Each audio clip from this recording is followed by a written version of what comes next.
Hello and welcome back to Alice Talks Football, and today's video is 5 things to expect. I haven't done the 5 things to expect series in a good month or so, and it's basically kind of like a match preview to our games if you're new to the channel, because we have gained about 2,000 subscribers since my last 5 things to expect video. And in my 5 things to expect series, it's like a match preview, so I talk about my predicted lineup for the game as one of the points.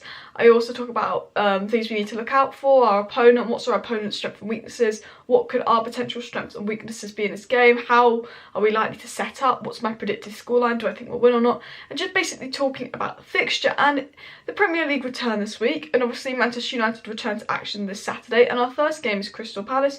Crystal Palace already played a game and got a good 1-0 win against Southampton, so they'll be buzzing up for it. You know, we ended the season really well and we'll be buzzing up for it. So it's our first game of the season, the game week 2 in the Premier League, and it's on Saturday the 19th of September, which is my birthday, at 5 o'clock UK time. Manchester United will be taking on Crystal Palace at Old Trafford.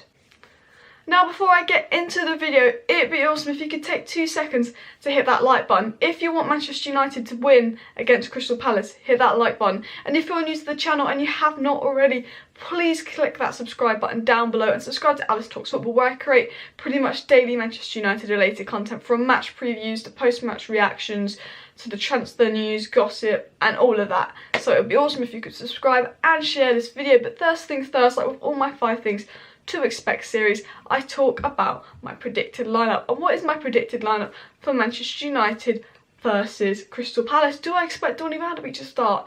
I'm going to say no. I think Donny van de Beek will be on the bench.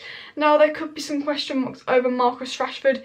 You know, he did play in the friendly, but he didn't quite look up to it. Maybe Dan James would start over Marcus Rashford. That could be a potential, because Dan James has looked more up for it and more fresh, doing well on international duty, you know. But what's my predicted starting lineup? I have gone with this as my predicted starting lineup. I have gone with Rashford to start over James. I've gone with goalkeeper David De Gea. I think he will play De Gea over Henderson. I'd be surprised if Henderson played. I think he is putting his faith in De Gea. However, offering Henderson a new contract and keeping him at the club means Ollie does have plans to play him. So I'm really interested to see who plays De Gea or Henderson, but I believe it'll be De Gea. Right back, gone with Aaron Wan-Bissaka. Centre backs Lindelof and Maguire, that's our preferred partnership. Left back, I've got my Luke Shaw. There is some big updates on Reguilon, and that he could be a Manchester United player by the Crystal Palace game, but I still think if he's a Manchester United player, Ollie will just go with what he knows for the first game in Luke Shaw. Now CDM, I've gone with Fred, because Fred played in our last 2 Europa League games. He looked quite good in the CDM spot, and I'd normally go with Matic, and I think if we're playing Tottenham, Liverpool, Man City, any top 6 team, we'd play Matic in the CDM role. But I think when we're playing teams that are likely to sit back against us and we've got to attack them, and I believe that Crystal Palace are a defensive team that will sit back against us, I think Fred will be better because he can get the ball moving a little bit quicker. He's more of an engine. Now, obviously, Bruno and Pogba in midfield, there's some question marks. Maybe Van de Beek, you know, Pogba got coronavirus, will he be fit? I think if Pogba doesn't play, Van de Beek will go in there. I mean, I did think McTominay looked quite good in the friendly, though, I'm not going to lie. I mean, we're pretty poor in the friendly, but I thought McTominay looked pretty decent. But I think it will be Pogba and Bruno Fernandes, and the front three of Mason Greenwood, Martial and Rashford. Martial scored for France, so good for France. I think Mason Greenwood will play. I think Marcus Rashford will play, but I wouldn't be surprised if Dan James played. Now, what about new signings? Now, I don't think there's really going to be any new signings. I don't think it's really going to be an unchanged team from last season. I think Van de Beek will be on the bench. There is potential that Reguilon could be a Manchester United player. And Sancho, I don't think Sancho will play in the Crystal Palace game. You know, I'm still confident that we will sign Sancho, but I don't think he's going to feature in the Crystal Palace game, which is a shame, because if we're run like a proper club, Sancho would be a United player because he's begging to come to United. Personal terms are agreed. If we were Chelsea, Sancho would be a Manchester United player playing in that lineup right now, I tell you that. But we're not Chelsea and the Glazers, I'm Manchester United. The second thing I expect to see, and that is the team that takes their chances will win.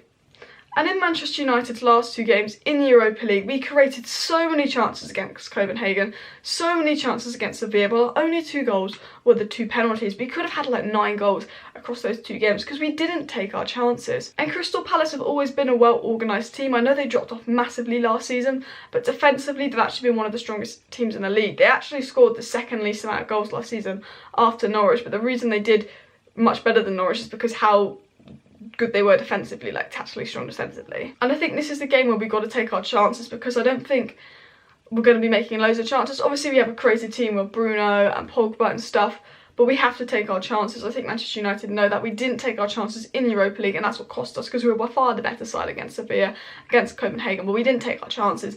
And I think, you know, Palace are not going to have many chances. They're not a very attacking team, they don't create chances, but Palace could have one chance or we could have three, and if Palace take that one chance, they win 1-0. So I think this game is massively going to be about taking chances, and Manchester United, they need to take their chances because we did not take them in Europa League. Palace, they're a well-structured team, good team defensively. They don't score many goals, so defensively we shouldn't be troubled too much, but they are going to have a chance, and if they take that chance, we've got to take all our chances. The third thing I expect to see, which I kind of covered in my first point, is Luke Shaw to start, which improves us defensively, and it improves Marcus Rashford. Now, I think Luke Shaw is a highly underrated player at Manchester United. I think he does a great job. He's left-footed, he provides this balance on the left-hand side. I think defensively he's pretty strong, he makes all these runs. But the one thing about Luke Shaw is he links up well with Rashford. We know that when Rashford and Martial play together, they have this link-up play, these 1-2s. Marcus Rashford and Martial can read each other very well. Whereas when Brandon Williams was there, he couldn't really link up with Marcus Rashford, and I think that was one of the reasons Marcus Rashford was so poor towards the end of the season. We saw Marcus Rashford from October to January flying, and then lockdown happened, and he was okay, but he was not that Marcus Rashford. And part of it's probably due to the injury he's carrying, but I also think Brandon Williams starved him a little bit going forward. Now we have Luke Shaw back. He'll be making those runs down the left-hand side. He's left-footed. He can do that one-touch pass in. He's got a little bit of a better connection with Marcus Rashford, and I believe that will really benefit Marcus Rashford. And I think that Marcus Rashford will look brighter. I think he did look poorer towards the end of the season. I think Luke Shaw being back is going to make a massive improvement to the team, because we have let a lot of crosses in on the left-hand side. I like Brandon Williams, but I do think he's a right back, not a left back. And I think Luke Shaw's going to make a big improvement, and I think we're going to play better than we did at the end of last season, because I know we beat Crystal Palace and Leicester, and then we drew to Southampton and West Ham, our last 4 games of the Premier League season, but we didn't play that well, whereas right now I think we will actually play well. Fourth thing I expect to see, and you guys could disagree with me with this, but I think Dan James is going to have a fresh start. I think he's going to bring some impact to Manchester United. This time last year, when he first joined Manchester United in August, he was fresh, he was buzzing, he was new, he made a big impact. And then just before lockdown, he got that goal and he featured in that Man City win when we won 2-0, and he looked really, really bright. And then he's kind of looked poor again, but obviously gone to Wales. He's played well. I think Dan James is a momentum, confidence player. He's got some confidence, he's got some momentum. He played well in the friendly, he's looking bright again. I think, you know, Dan James, you give him a running off the bench and I think he'll have an impact. I think Dan James is a cheap player, he's a championship player, but he's had a year to settle in. He is a confidence player, he's a momentum player, and I think I can expect to see a fresh, better Dan James this season. I generally do. I think Dan James will be a much improved player, and I'm actually really excited to see him play. I know he wasn't very good towards the end of the season, and I know that Marcus Rashford is a much better player, and I know Jadon Sancho is a much better player, and obviously we still need Jadon Sancho, but I think Dan James has potential to look really fresh and exciting. Now, the fifth thing I expect to see from Manchester United is to carry on that momentum from the end of last season, that unbeaten streak in the Premier League since Bruno Fernandes has joined. And I predict us to beat Crystal Palace 2-0, and I think it's going to be a difficult game, but I'm always going to predict us to win the opening game of the season. Even though Crystal Palace had that 1-0 win against Southampton, they're in a much better state than they were when we last played them. They've got that game advantage ahead of us, they've warmed up. They might be slightly more prepared than us. I do think that Manchester United are going to win, and I'm predicting a 2-0 win for Manchester United. Let me know your score predictions in the comment section down below. Let me know your thoughts on my predicted lineup. Who do you expect to see versus Crystal Palace? What's your predicted lineup?